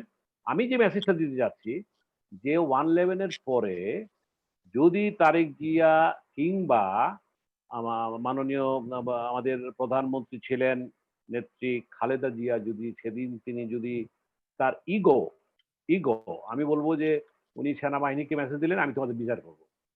সেনাবাহিনী কি কারণে আপনাকে সাইড দিবে? আমি অন দ্য রেকর্ড বলতেছি এটা। কেন আপনাকে সাইড দিবে? সুতরাং তার চেয়ে Sheikh Hasina he is smart. তোমার যা আছে আমি সবকিছু আমি তোমার বৈধতা দিয়ে দেব। This is the story. এখন কথা হলো কি উনি বলছে আমি তোমাদের বিচার করব। তো আর্মি তো বিগড়ে গেল। তো এখন আপনি বাংলাদেশে গণতন্ত্রকে এখনো আমরা প্রাতিষ্ঠানিকভাবে তৈরি করতে পারি নাই। আপনি যখনই ক্ষমতায় যেতে চাইবেন, আপনার পুলিশ, আপনার প্রশাসন, আপনার সেনাবাহিনী প্রত্যক্ষ রাতে ফিল্ড না মারুক, অন্তত আপনার বিপক্ষে তারা না, আপনার প্রতি তার সহানুভূতি আছে। এই ভাবটা না থাকলে বাংলাদেশে কখনো, যেটা অতীতে তত্ত্বাবধায়ক সরকারের আমলে আমরা দেখেছি, আচ্ছা, তাদের এই ভূমিকা। মিলন ভাই, আমরা বুঝলাম যে তারেক রহমানই তাহলে মূল কারণ জি, বদরুল চৌধুরী সাহেবের চলে যাওয়ার রাজনীতি। জি। কর্নেল অলির মূল কারণ কি ছিল চলে যাওয়ার ক্ষেত্রে? একই কথা, যখন নাকি আপনার এই জামাতের সাথে যখন নাকি ঐক্য করলো ২০০১-এ, তখন থেকে তো তার ভিতর বিদ্রোহ ক্ষোভ। এবং সেটা এইবারও কিন্তু যখন আপনি দেখেন তাহলে কি মুক্তিযোদ্ধার কেমিস্ট্রিটা দল দেখেন, আর তাহলে কি এইবারের ও এর এর বিএনপি এর তাহলে এখন আর মুক্তিযোদ্ধার দল নেই? না, মুক্তিযোদ্ধারা আছে। অনেক মুক্তিযুদ্ধ আছে। কিন্তু না, এরা যখন মুক্তিযোদ্ধার একটা দল হিসেবে স্বাধীনতা বিরোধী একটি শক্তি আমরা জানি যে আমরা জানি জানি। বিএনপির সবচেয়ে বড় বৈশিষ্ট্য হচ্ছে বিএনপি হচ্ছে মুক্তিযোদ্ধার দল। তাহলে কি সেই মুক্তিযোদ্ধার দল। দলের ইমেজ থেকে বিএনপি সরে এসছে? অবশ্যই। কারণ আমরা ৩০ লক্ষ শহীদের রক্তের বিনিময়ে অর্জিত স্বাধীনতার যারা বিরোধিতা করেছিল, যারা একটিবার ক্ষমা চায় নাই, জাতির আবেগকে আপনি কিভাবে আটকে রাখবেন মোহাম্মদ ভাই? তারা যদি, তাদের মধ্যে কিন্তু অনেক ভালো লোক আছে। আমি আমি এই কথা স্বীকৃতি দিয়ে বলতে চাই। আদর্শিকভাবে তারা শরিয়া আইন চালু করতে চায়। তারা একটা বড় গোষ্ঠী, মৌদুদিবাদী গোষ্ঠী, যদিও তারা পাকিস্তান পাওয়ার ব্যাপারে বিরোধিতা করছিল। যদিও ভাসানীর ১১ দফা, বঙ্গবন্ধুর ৬ দফা এটার বিরোধিতা করছিল।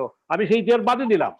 কিন্তু তারা এই তখন তাদের রাজনীতির কারণে, আদর্শিক কারণে তারা পাকিস্তানের পক্ষ নিয়েছে। আমি এটাও ধরে নিলাম। বাস্তবতা হচ্ছে বাংলাদেশ জন্ম নিয়েছে ৩০ লক্ষ শহীদের বিনিময়ে। তারা তো একটাবার সরি বলতে পারত। ইমরান খানের মতো লোক, পাকিস্তানের নেতারা বলতেছে আমরা ৭১-এর জন্য দুঃখিত। তারা দুঃখ প্রকাশ করতে করতে তাদের মুখের ফেনা বেরিয়ে যাচ্ছে। তারা ভালো সম্পর্ক করতে যাচ্ছে। কিন্তু তারা একটিবার সেটা করেন নাই। এবং যেটা না করাতে এইবার যেটা হইলো যে উল্টা কি হলো, বীর চৌধুরী সাহেব সহ যখন নাকি বিরোধীয় জোট চলতেছিল, তখন কি দেখা গেল, তারা বীর চৌধুরী সাহেবের পক্ষ থেকে বলা হলো স্বাধীনতা বিরোধী শক্তি থাকলে আমি সেখানে থাকবো না। এটা কিন্তু ওপেন উনি প্রথমেই ডিক্লেয়ার দিলেন। তারপর দেখা গেল কি ডাক্তার কামালকে আনার একটা প্রক্রিয়া হলো। আপনি মনে আছে ইতিহাসটা? ডাক্তার কামালকে নিয়ে আসলেন। বীর চৌধুরী সাহেব তখন বুঝলেন যে ওনার এখানে অবস্থানটা নিশ্চিত না, এবং উনি রাজনীতিতে কৌশলের খেলা, এটা আপনাকে বলতে হবে। এবং সেখানে আমরা আওয়ামী লীগের সাথে মহাজোট করে আমরা এই নির্বাচন করেছি। যদিও এই নির্বাচন, আমি ব্যক্তিগতভাবে, এটা আমার ব্যক্তিগত মত, আমার দলেরও অধিকাংশ দলের একই মত, আমরা ৬-৭টা সিট পাবো এটা আশা করেছিলাম। ৩টা সিট দেওয়া হয়েছে মাত্র। যাই হোক, কিন্তু নির্বাচন তো যথাযথ হয়নি। আচ্ছা, মিলন ভাই, এখানে আমার এখানে এলাকার এক এখানে আওয়ামী লীগ এখানে বলছে ভাই আরেকটু স্পেসিফিক হই। আপনাকে আরেকটু হুম, স্পেসিফিক হই।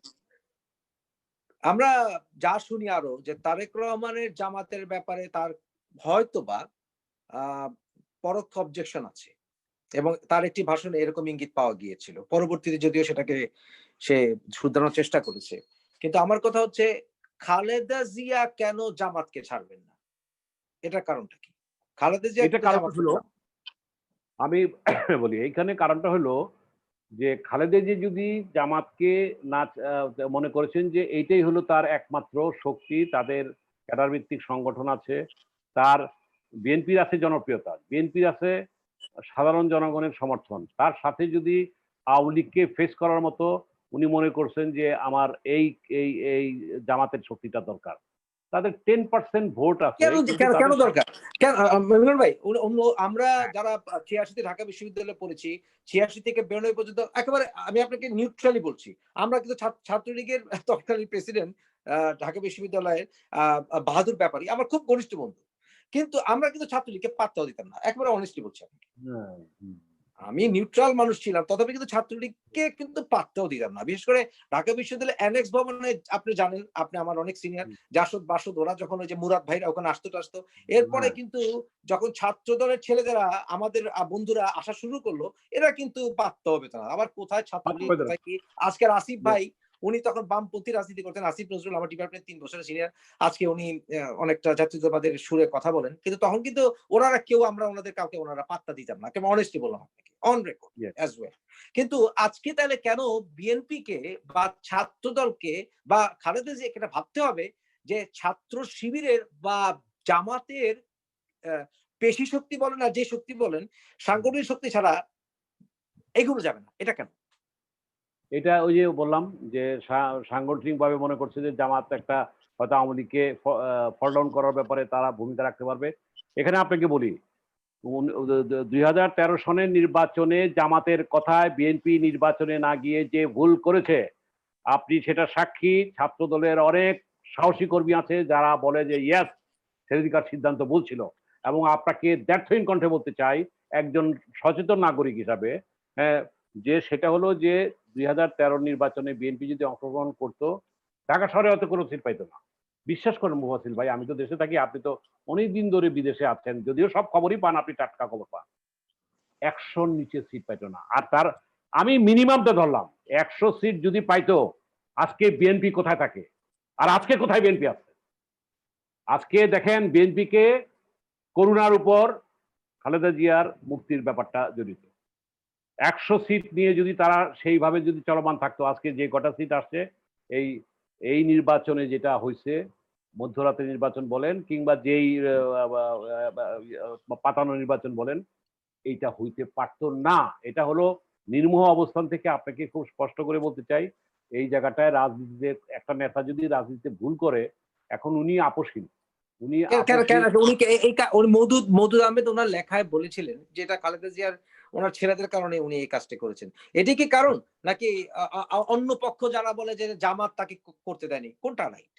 অ্যাকচুয়ালি আপনাকে বলি, জামাতের প্রভাবটাই কিন্তু আমি যেটা জানি, আপনাকে যদি প্রমাণ চান অন্যান্য জাতীয় আমার চেয়ে বড় নেতারাদেরকে দিয়ে আপনার এই ফোরামে এসে কথা বলায় দিব, তারা বলবে যে জামাতের কারণে সেদিন বিএনপি প্রভাবিত হয়ে, এবং জামাত প্রভাবিত হয়ে আপনাকে মনে করিয়ে দেই ২০১৩ সনে Sujata from India that's right. বাংলাদেশে এসে এরশাদ সাহেবকে চ্যাংদোলা করে সিএমএইচে নিয়ে গেল। মনে আছে তো কাহিনী? হ্যাঁ, এবং এবং হ্যাঁ। জামাতকে বলে দিল, রশেদ এরশাদকে হ্যাঁ, হ্যাঁ, সামনে দিয়ে দিল। সামনে দিয়ে দিল।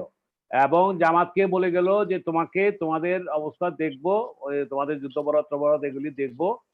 আপনাকে কিন্তু ইতিহাস বলতে, সেই নির্মোহী হ্যাঁ, ইতিহাসটা জানতে হবে ভবিষ্যৎ প্রজন্মকে। জি, তোমরা নির্বাচন করো না। কি কারণে করবো না? আওয়ামী লীগ যাতে মানে খোলা মাঠে যাতে ইজিলি তারা চলে আসতে পারে, তাই হচ্ছে। রয়ের ট্যাপে যা মানে ট্যাপে পরে যা করার তাই করছে। এখন কথা হলো কি, আমরা প্রতিবেশী রাষ্ট্র হিসাবে রয়ের কথা আহ, তারা শুনছে কিংবা মনে করছে তারাই করে, কিন্তু এটা ঠিক না। জিয়াউর রহমান যখন ক্ষমতায় ছিলেন, তিনি কিন্তু ভারতের সাথে একটা মর্যাদাশীল সম্পর্ক রেখেছেন। এখনো দেখি যে বিএনপির অনেক নেতা ভারতের সাথে সুসম্পর্ক করতে চায়, ভালো কথা। আমরা বউ, আমার বউ বদলায় আরেকটা বউ আনতে পারবো, কিন্তু প্রতিবেশীকে সরাতে পারবো না, এটাও যেমন সত্যি। পাশাপাশি এই সম্পর্কটা হবে তো পারস্পরিক মর্যাদার ভিত্তিতে। আপনি দেখেন এখন জিও পলিটিক্সটা যদি অ্যানালাইসিস করেন, আমি কিন্তু এখানে মাননীয় প্রধানমন্ত্রীকে একটা থ্যাঙ্ক দিব। উনি কিন্তু, ওনার অনেক সমালোচনা আছে, সুশাসনের অভাব আছে, দুর্নীতি আছে, বৈষম্য তৈরি হয়েছে, প্রবৃদ্ধি যতই বাড়ুক, কিন্তু একটি কথা ঠিক, উনি কিন্তু সেখান থেকে কিন্তু উনি কতটুকু ভবিষ্যতে নিজেকে রক্ষা করতে পারবেন জানি না, আজকে উনি চায়নার দিকে ঝুঁকে পড়ছেন। কারণ উনি এটা বুঝেছেন যে এই চায়নার বিনিয়োগটা যদি আমি না পাই, ইন্ডিয়ার কাছ থেকে আমি সেই সুযোগটা পাবো। তাহলে কিন্তু এটা ইন্ডিয়া, কি এমন হতে পারে? আমরা যেটা শুনি যে আ আ র তার উপরে ক্ষেপে আছে বা তার পরিণতি তার বাবার তাই মতো তো। হতে পারে এরকম কিছু? আমি, আপনি যেভাবেই বলেন, দুইটা আছে, আমি অর্থনৈতিক দিকটা বললাম। আরেকটা হলো যে সে দেখলো যে আমি শুধু আমার বাবার মৃত্যুর অর্থাৎ বঙ্গবন্ধুর মৃত্যুর সময় তো রয়ের কোনো ভূমিকা দেখি নাই, ভারতের কোনো ভূমিকা দেখি নাই, কিংবা তারা কোনো কিছু কাজ করে নাই। এর অর্থটা কি দাঁড়ায়? সে চিন্তা করছে যে আমাদের মাননীয় প্রধানমন্ত্রী এভাবে আপনি থাকলেও চিন্তা করতে পারেন, হয়তো এই চিন্তা করছেন যে আমার দ্বিতীয় মিত্র একটা রাখা দরকার। সুতরাং ভারত নিশ্চয়ই এমন খারাপ সম্পর্ক আমাদের করবে না যেটা করলে ভারতেরই ক্ষতি হবে। সুতরাং আমি যদি এমন কাজ করি, একটা সাবমেরিন আনছে সিম্পলি করার জন্য, কেন সাবমেরিন আনা হলো, এটা বারবার এইসব কূটনৈতিক ভাবে বারবার প্রশ্নের উত্তর পররাষ্ট্রমন্ত্রীকে, আমাদের মাননীয় প্রধানমন্ত্রীকে বিভিন্নভাবে দিতে হয়েছে। যে কারণে এবার হঠাৎ করে যে পররাষ্ট্র সচিব আসলেন, ওনাকে কিন্তু কয়েক ঘন্টা বসা রাখা হয়েছে ফরেন ইনফরমেশন, উনি কিন্তু অ্যাপয়েন্টমেন্ট সহজে পান নাই। সুতরাং এখানে মাননীয় প্রধানমন্ত্রী এখানে একটা ভালো রোল আমরা দেখতে পেয়েছি, যদিও তার দলের অবস্থা আজকে আমি নির্দ্বিধায় বলতে চাই ওনার কন্ট্রোলের বাইরে। আজকে হাজী সেলিম বলেন, ওই জি কে শামীম বলেন, যুবলীগের সেই প্রেসিডেন্ট বলেন, কিংবা এই ক্যাসিনো কাণ্ড বলেন, বালিশ কাণ্ড বলেন, পর্দা কাণ্ড বলেন, সবকিছু মিলিয়ে আজকে তার অর্জনকে কিন্তু ম্লান করে দিয়েছে। সুতরাং আজকে আল্লাহর কাছে আমরা দোয়া প্রার্থনা করি আমরা দেশটা যাতে ভালো থাকুক। আজকে তার দল তার নিয়ন্ত্রণের মধ্যে নাই। সুতরাং এটার আচ্ছা, জন্য এখানে দুটা প্রশ্ন করতে হয় বঙ্গবন্ধু যেমন কিরণ ভাই। আচ্ছা, দুটা প্রশ্ন করতে হয়। সেটা হচ্ছে আপনাকে একটা আপনার ব্যক্তিগত একটি ইস্যুর ব্যাপারে আমি আসছি। কিন্তু তার আগে প্রশ্ন হচ্ছে যে এই যে আপনি বললেন যে জামাতের কিছু অবজেকশন আছে যে জামাতের ব্যাপারে বদরুদ্দোজা চৌধুরী সাহেবের। কিন্তু বর্তমানে আপনি বিএনপির পক্ষ থেকে দেখুন যে ইমাম খোমেনির সময় একটা আন্দোলনে শাহের বিরুদ্ধে আন্দোলনের ক্ষেত্রে ওনার পলিসি ছিল your enemy is my enemy, we are friends. তাহলে এইটাই যদি হয় তাহলে কি এই প্রেক্ষিতেই বিএনপি যদিও হয়তো বা জামাতের সঙ্গে তাদের আইডিওলজি অনেক কিছু মিলে না, কিন্তু তারা কি একসাথে কাজ করলে সমস্যাটি কোথায়? যদি জামাত বিএনপি একসাথে সেটার কাজ উত্তর করে। আপনাকে দিয়ে প্রথম কথা হলো যে এই আবার সেই যুদ্ধাপরাধের দায়ের বোর্ডটা আসে যে এদের সাথে করতেছে। আমার কথা হলো এদের তো লাইসেন্স বাতিল করে দিচ্ছে হাইকোর্ট থেকে, যে তোমরা নিবন্ধিত দল না। সুতরাং তারা যদি রাজনীতি করতে চায় তো বিএনপির ব্যানারে সেইবার তো নির্বাচন করলো, তারা কজন 20 জন না কজন তারা পাইলো, তো তারা বিএনপির ব্যানারে চলে আসবে। নাম্বার ওয়ান, এটা আমার পক্ষের কথা।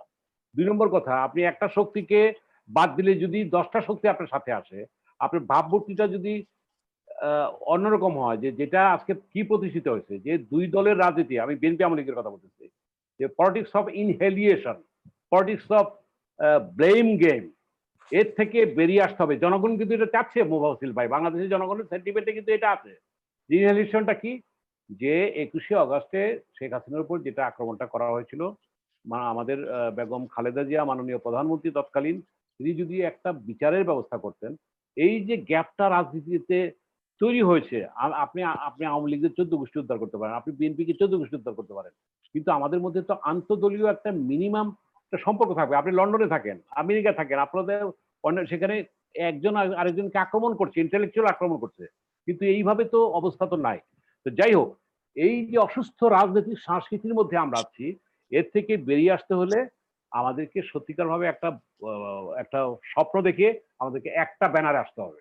1, 2 হচ্ছে আমরা যদি সত্যের পথে, জনগণ কিন্তু এখন আমাদের পলিটিক্যাল লিডারদেরকে বিশ্বাস করে না এবং ভোটের প্রতি তাদের কোনো আস্থাই নেই। আপনি আপনি এটাকে ফিরিয়ে আনতে হলে সমস্ত সামাজিক উদ্যোগ, জনগণের উদ্যোগ এবং সব রাজনৈতিক দল, আপনি হয়তো বলতে পাল্টা প্রশ্ন করবেন তাহলে জামাত থাকবে অসুবিধা কি, কোনো অসুবিধা নাই। কিন্তু তারা যদি এই জায়গাটায় বলে যে আমরা অতীতের স্বাধীনতার সময়ের আমাদের পূর্বসূরীরা যা করেছে সেটার জন্য আমরা দুঃখিত, তাহলে কিন্তু অনেক কিছু মিনিমাইজ হয়ে যায়। কিন্তু তারা এই জায়গাটায় কেন যে ইগোইস্টিক হয়ে বসে আছে, এটাই কিন্তু মূল সমস্যা। আচ্ছা, তারপর তারপর আমি বলবো এখন এক কাতারে থাকতে হবে। না, মওদুদিবাদ তো মওদুদিজমের হ্যাঁ, সাথে তো আসলে ইসলামী মূল্যবোধের, জাতীয়তাবাদী ইসলামী মূল্যবোধের কোনো মিল নাই। মিল নাই, মিল নাই। সেখানে এটা একটা, এখন এটা আপনি যদি ফিলোসফিক্যাল কথা বলছেন। জামাত করতো, আজকে বিএনপির ব্যানারে ইলেকশন করে নির্বাচিত হলো, সে তো জামাতই রয়ে হ্যাঁ, গেল। জামাতি রয়ে গেল। আমি কি বললাম কিন্তু আপনাকে, এখানে তারা আরেকটা বিষয় চট করে আনতে হয় মিলন ভাই, যেখানে টাইম কনস্ট্রেইন, সেটা হচ্ছে দেখেন তারেক রহমানের আগে আপনি মূল দায় চাপিয়েছেন বদরুদ্দোজা চৌধুরী উনি পদত্যাগ করার ব্যাপারে বা বিএনপি থেকে সরে আসার ব্যাপারে, কর্নেল উনি ব্যাপারে আপনি শেখ সাহেবের কথা বলেছেন। আমি দেখেছি বিশেষ করে যারা নতুন প্রজন্ম, যারা আসলে রাজনীতির খুব একটা বোঝেও না, তাদের ভিতরে আমি একটা জিনিস লক্ষ্য করেছি। মিলন ভাই, আপনি শুনছেন আমার কথা? শোনা যাচ্ছে? জি, জি, জি, জি, জি, জি, জি, শুনছি। হ্যাঁ, বলছে যে আসলে তারা বুড়া হয়ে গেছেন, তাদের আর এত আমাদের কি দরকার?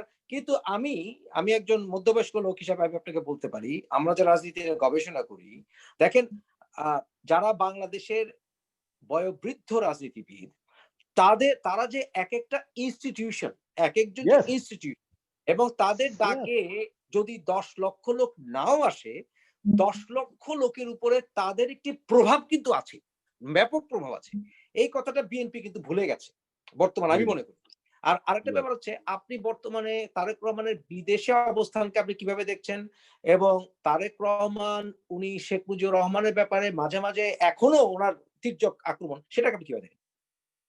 আমি কোনোভাবেই বঙ্গবন্ধু শেখ মুজিবকে যেভাবে যেই ভাষায় উনি কথা বলেন, এইটা কখনো গ্রহণ করা যেতে পারে না। এটা কখনোই গ্রহণযোগ্য হতে পারে না। কারণ যারা আওয়ামী লীগ করে না বাংলাদেশের মানুষের সাধারণ মানুষের কথা বলছি।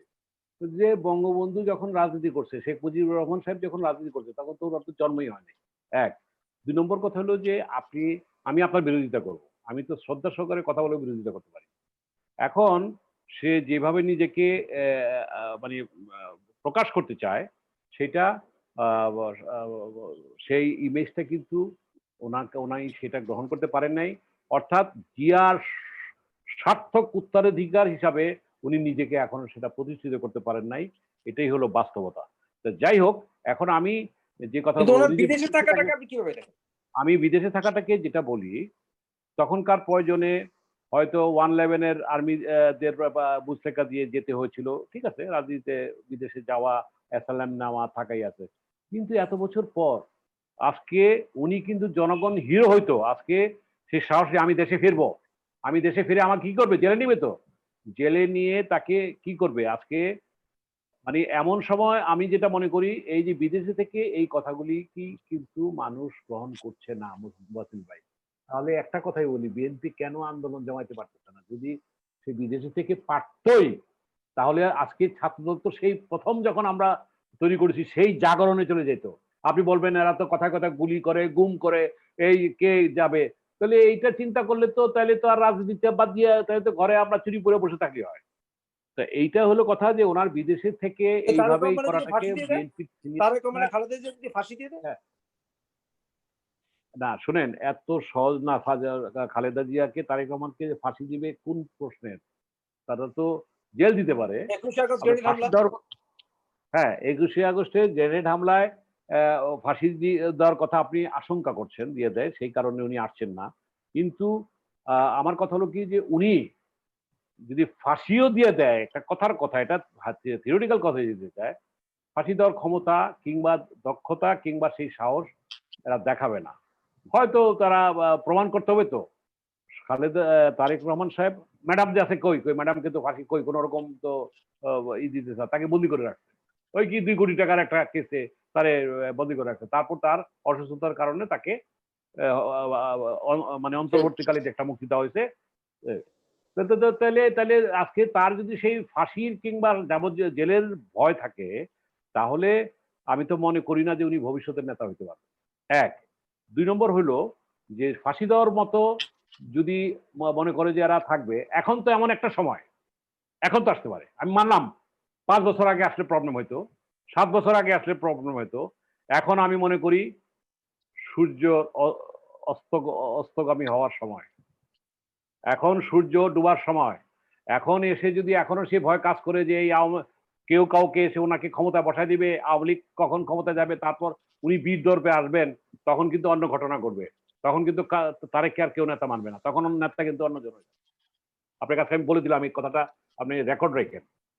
সেদিন যদি উনি ফিরে আসেন, যেদিন মুক্ত হাসিনা মুক্ত বাংলাদেশ হবে, সেদিন কিন্তু তারেক রহমানকে কেউ কিন্তু জায়গা দেবে না। যিনি এ এ যিনি কিন্তু ভবিষ্যতে নেতাই তো নাই। নেতাই তো তৈরি হচ্ছে না। আ যেটা আগে বলেছিলাম, নেতাই তো তৈরি নেতাই হচ্ছে না মিলন ভাই। আমি নেতাই তো তৈরি এটাই তো বা নেতা তৈরি আমি করতে দেয়া হচ্ছে না। আজকে নেতা তৈরি হতে দেওয়া হচ্ছে না মিলন ভাই। হচ্ছে না। নেতা তৈরি হতে দেওয়া হচ্ছে না আমরা মনে তো মনে করি। চাই আমরা চাই যে সাধারণ মানুষ আজকে তাদের ভয়েসটা রেজ করুক। সাধারণ মানুষ থেকে নেতা হবে। আজকে আপনি এই যে ভ্যাট আন্দোলনে সাধারণ ছাত্ররা পুরো গভর্নমেন্টকে বোট ডাউন করায় দিল। কোটা আন্দোলন সাধারণ ছাত্ররা বোট ডাউন করে দিল। কেউ নেতা ছিল না। ওই ভিপি নূর তখন কিছুটা ভূমিকা রেখেছিল। আপনি প্রত্যেকটা যদি জনগণ এই একই প্ল্যাটফর্মে এসে রাজপথে আমরা থাকি, এ থেকে কিন্তু নেতা বেরিয়ে যাবে। এ হলো কথা। আরেকটি কথা প্রশ্নের উত্তর দিতে চাই, যেটা আপনি একটু বলতে চাইছিলেন আমার ব্যাপারটা, যে আমি জি, চৌধুরী সাহেবকে আপনি যেমন কেন আপনি কেন এরশাদের পার্টিতে জয়েন করলেন? জি জি খুব সুন্দর প্রশ্ন করেছেন। এই জবাবদিহিতা আমি করার জন্য আমি সুযোগ খুঁজছিলাম। আপনাকে অনেক ধন্যবাদ আমাকে সুযোগ করে দিয়েছেন বলে। যখন নাকি ৮২ সনে মার্শাল ল হয়, তখন ছাত্রদলের প্রেসিডেন্ট আমি আমি শেষ পর্যায়ে। আমি তখন চিন্তা করলাম, আমি কিন্তু ৮৬ সনে নির্বাচন হয়। আমি দেখলাম যে সে যে মার্শাল লটা দিল এবং গণতন্ত্রের পথে মওদুদ আহমেদ সহ বিএনপির শাহ মোয়াজ্জেম জেম সহ সমস্ত নেতারা করছে, তখন আমার ভিতরে একটা খায়েশ ছিল, আমি সরল স্বীকারোক্তি করছি, আমি এমপি হব, আমি মন্ত্রী হব, দেশকে সেবা করব। আমি সেজন্য সেখানে গিয়েছিলাম, সেটা হয়েছিল। এবং আপনাকে দ্ব্যর্থহীন কণ্ঠে বলতে চাই, আমার ওয়াইফকে একদিন আমি এইভাবে বলতেছিলাম, কোনো গভর্নমেন্ট আমাকে টাচ করতে পারে না।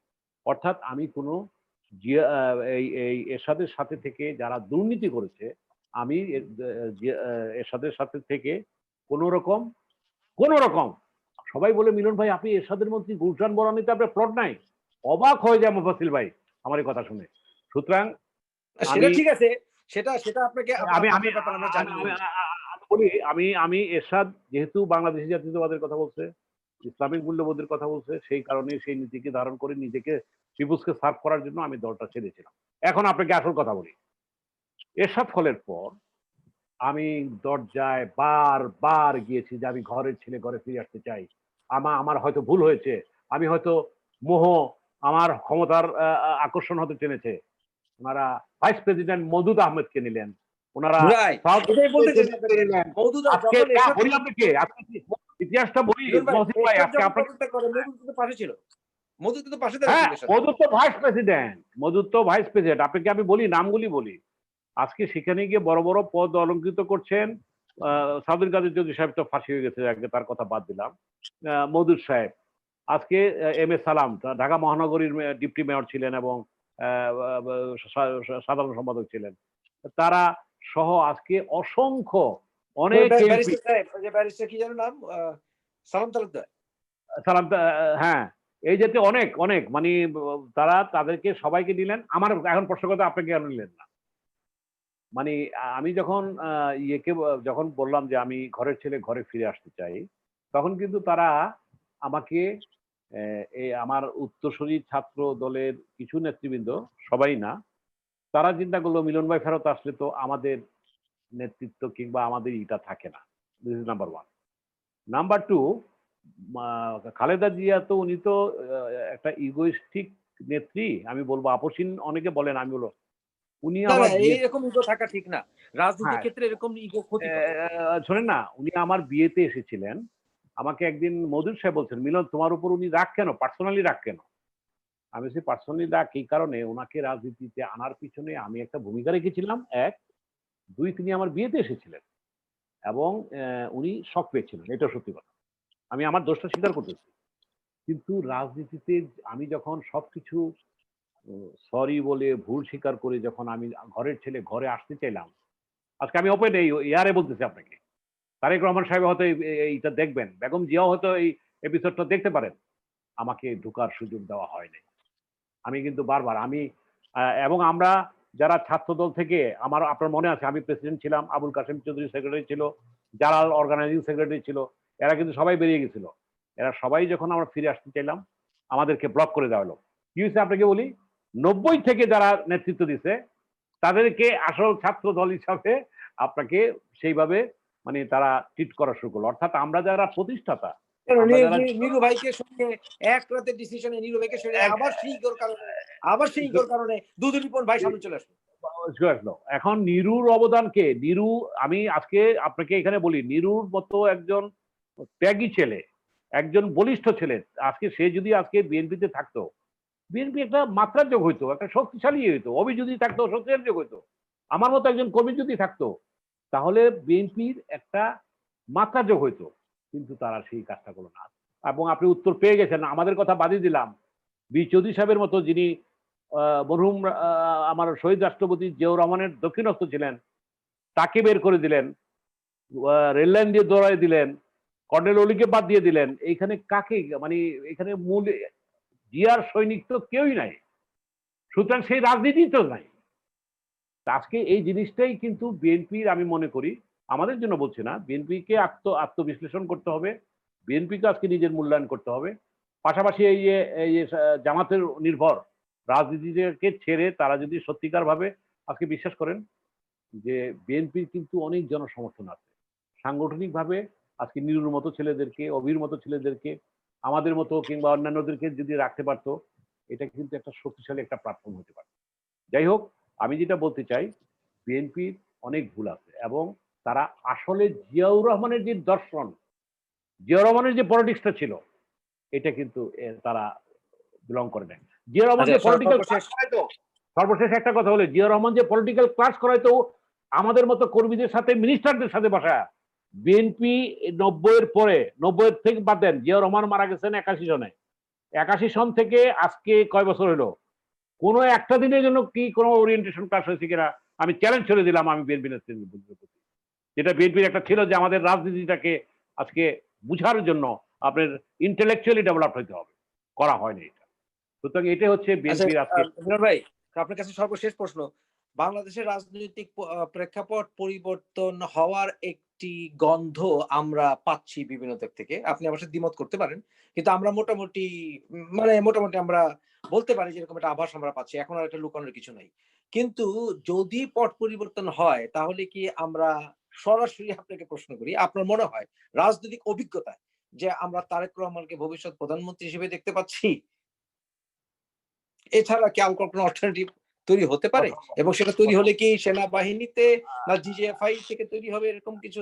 আপনি যদি আমি বলতে চান আপনাকে বলতে পারেন, না বললে না, আমি শোনার আমি দিকে আমি হবে। বলতে চাই, আমি বলতে চাই এই মুহূর্তে যদি তারেক রহমান কিংবা বিএনপি ক্ষমতায় আসে, দেশের অবস্থা আরো খারাপ হবে। তাহলে বলতে চান তাহলে কি শূন্য থাকবে নাকি? এখন শেখ হাসিনার বিকল্প এখানে তারেক রহমান না, এটাই আমার মেসেজটা। শেখ হাসিনার বিকল্প বেগম জিয়া অবশ্যই, যেহেতু উনি প্রধানমন্ত্রী ছিলেন হতে পারতেন, কিন্তু উনি শারীরিকভাবে অসুস্থ, এটা হলো বাস্তবতা। বয়স হয়েছে বয়স উনার। বয়স হয়ে গেছে, সুতরাং শেখ হাসিনার বিকল্প তারেক রহমান হতে পারে না। শেখ হাসিনার বিকল্প জনগণের 7ই নভেম্বরে যেভাবে উত্থান হয়েছিল একজন নেতার, এইভাবে একজন জনগণের মধ্য থেকে উঠে আসবে নেতা, এটাই আচ্ছা, আমি বিশ্বাস করি। আপনি জানেন মিলন ভাই, আমি আমার বক্তব্যের ক্ষেত্রে কোনদিন রাগঢাক করে কথা বলিনি। আমার এই 14 বছরের অনলাইন সংগ্রামে এবং এর আগে মাঠ পর্যায়ে সংগ্রামের কারণে আমি কখনো রাগঢাক করে কথা বলিনি। আমি একমাত্র আল্লাহ ছাড়া কাউকে ভয় পাই না। আমি আপনাকে বলতে পারি, আপনার সাথে আমি 100% একমত, শতভাগ একমত যে আমি মনে হয় শেখ হাসিনার বিরুদ্ধে আমি রেকর্ড সংখ্যক কথা বলেছি। কিন্তু আমি এতটুকু বলতে পারি, আমি জাতীয়তাবাদী চেতনায় বিশ্বাসী হয়ে আমি বলতে পারি, খালেদা জিয়ার প্রতি শ্রদ্ধা রেখে বলতে পারি, শেখ হাসিনার বিপরীতে অন্তত তারেক রহমানকে আমি প্রধানমন্ত্রী দেখতে চাই না। আমি তো বলে আমি তার দিচ্ছি। ক্লাসমেট হয়ে বলতে পারি, তার রিলেটিভ হয়ে বলতে পারি, আমি চাই না। ধন্যবাদ আপনাকে, আপনি আমার কথারই প্রতিধ্বনি আপনার ভিতর থেকে আসলো, এবং আমি তো অসম্ভব। এবং তারেক রহমান আসলে বাংলাদেশে সাদ্দাম হোসেন হবে, এবং হ্যাঁ, তারেক রহমান বাংলাদেশে আসলে তার বউ আসবে, বউ আসলে তার মেয়ে আসবে। ভাই মাপ চাই, হ্যাঁ, সিম্পল অ্যাজ দ্যাট। হ্যাঁ, সেটাই, সেটাই।